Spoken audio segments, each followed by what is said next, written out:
I'm Dr. Tiffany Shelton-Mariol, neuropsychologist, published author, and founder of Mod Ambition. I post every single week on how to plan, manifest, and enjoy your dream life. And in today's video, I want to come and bring you guys some inspiration from our favorite auntie, Oprah Winfrey, on how to manifest and get anything you want. I love Oprah, especially all the teachings that she's shared with us over the years about manifestation. Without further ado, here are some of my favorite tips and advice from Oprah Winfrey on manifesting anything you want. Enjoy. You see? Everything you try to do is already done. So when I figured that out, what I'm putting out is what's coming back, let me get real clear about what it is I'm putting out. Real clear. So I read a book about 1989 called Seed of the Soul. And in that book, Gary Zukav talked about the laws of karma, of the laws of cause and effect, the third law of motion. And in that book, he talked about how your intention is always one with the law. Meaning, before you even think about a thing, you have an intention for the thing. And that the intention is going to determine the outcome. That's why the same people can go to the same church service and somebody walk down the aisle just to be seen to put some money in the church, and somebody else who just goes and just has a little bit to offer. The intention with which you give, the intention with which you serve determines the outcome. So when I figured that out, I went, whoa. I changed everything I did on my show. I called in the producers and I said, from this day forward, I will no longer be speaking to the KKK. I will no longer be speaking to people who are fighting each other in a way that it is damaging to the character of myself and other people who watch. From this day forward, I am only going to do intentional television.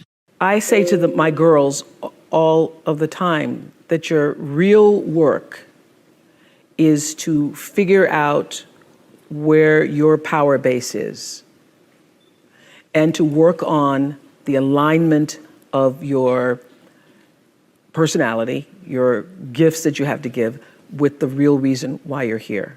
That's the number one thing you have to do, is to work on yourself and to fill yourself up and keep your cup full. Keep yourself full. Now, I used to be afraid of that. I used to be afraid, particularly from people who say, oh, she's so full of herself. She's so full of herself. And now I embrace it. I consider it a compliment that I am full of myself. Because only when you're full, I'm full, I'm overflowing, my cup runneth over. I have so much to offer and so much to give. And I am not afraid of honoring myself. You know, it's miraculous when you think about it. What would you say to your younger self? Oh, honey. Oh, baby girl. What the world has in store for you. First of all, it would be relax. It would be stop being afraid. And it would be, everything's going to be all right. No matter what, you're going to be okay. Turn your wounds into wisdom. You will be wounded many times in your life. You'll make mistakes. Some people will call them failures. But I have learned that failure is really God's way of saying, excuse me, you're moving in the wrong direction. It's just an experience.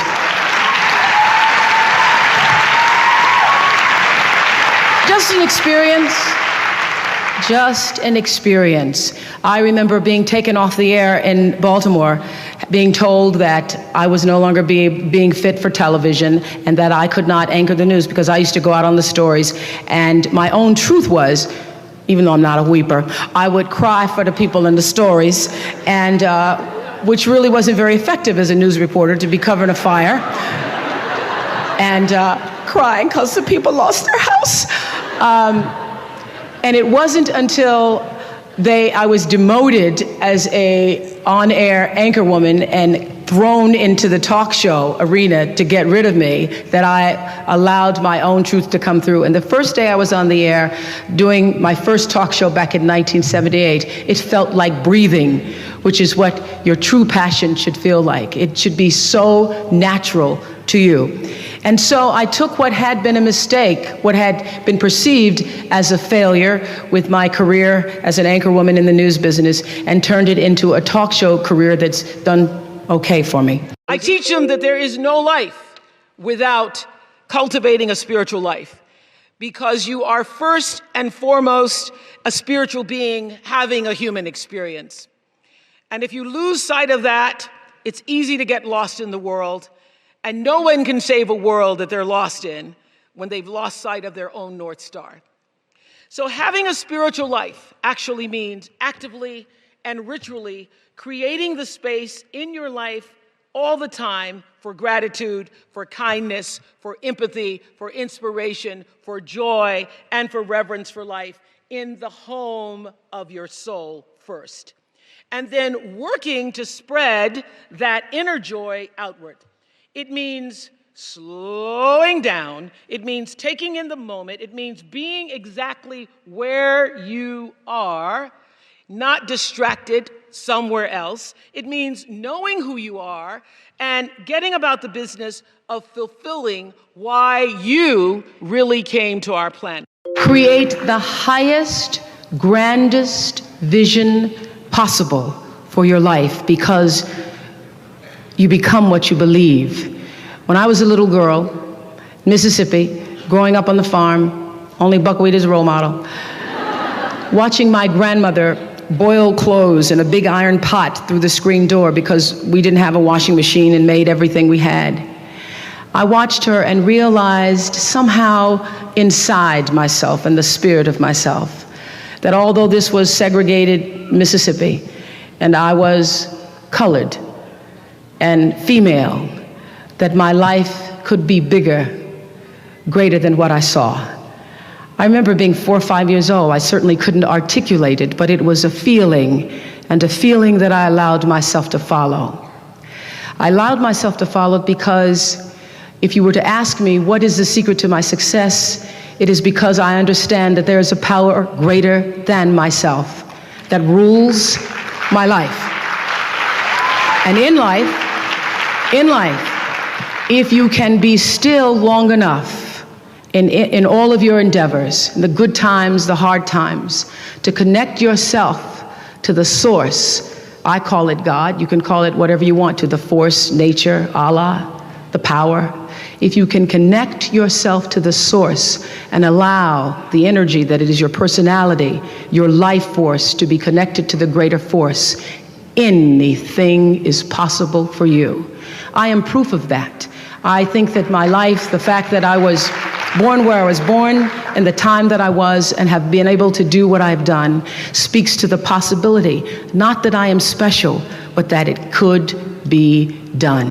What I learned, going to a beauty salon and asking them after the news director had told me that my hair was too thick and my eyes were too far apart and I needed a makeover, and sitting in a beauty salon, in a French beauty salon, allowing them to put a French perm on my black hair, and having the perm burn through my cerebral cortex, and not being the woman that I am now, so not having the courage to say, this is burning me,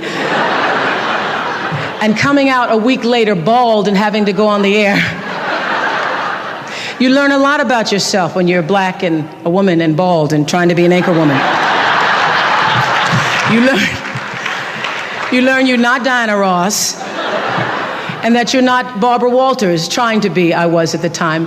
I had a lot of lessons. I remember going on the air many times and not reading my copy ahead of time.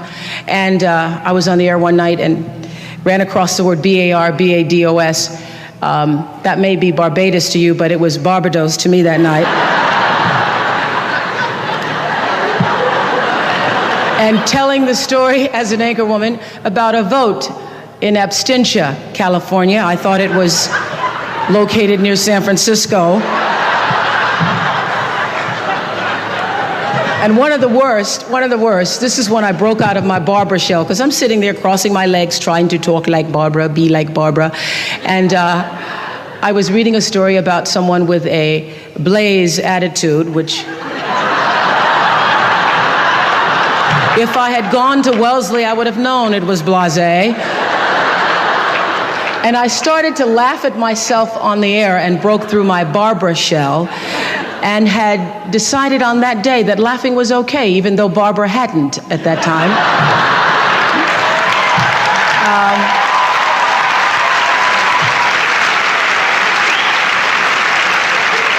And it was through my series of mistakes that I learned that I could be a better Oprah than I could be a better Barbara. And I allowed Barbara to be the mentor for me, as she always has been.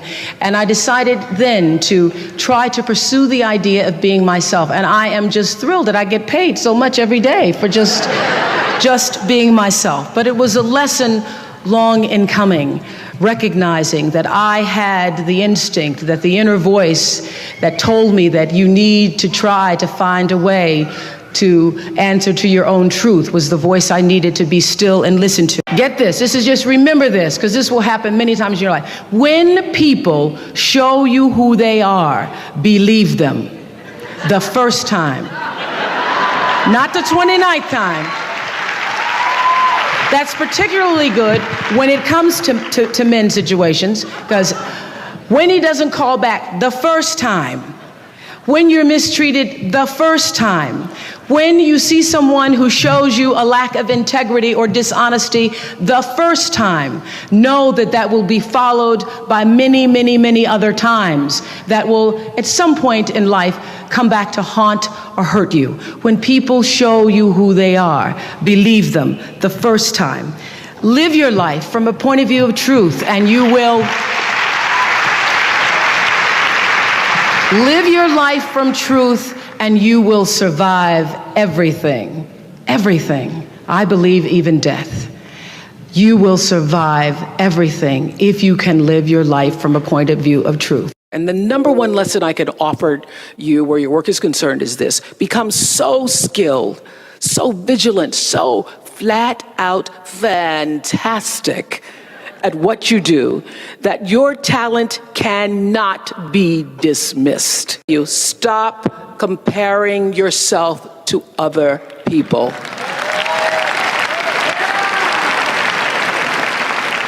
You're only on this planet to be you, not someone else's imitation of you. I had to learn that the hard way on the air, live, anchoring the news.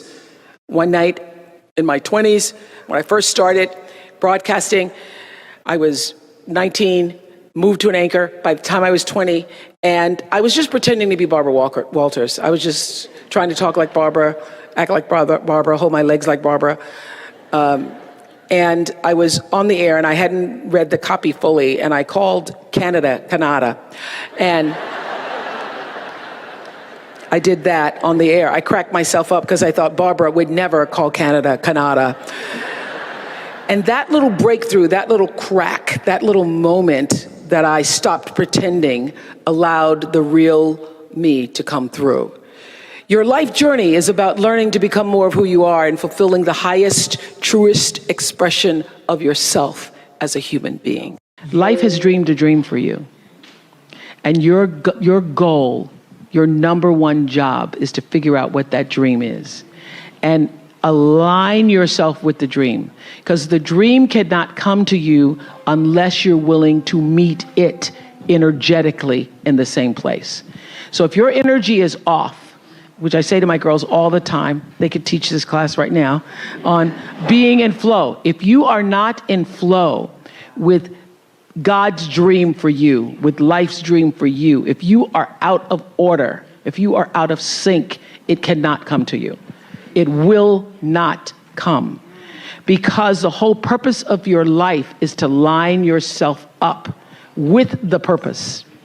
And so if you are operating in fear, if you are operating in jealousy, jealousy will kill you. When you are synced up with life, life just gives to you.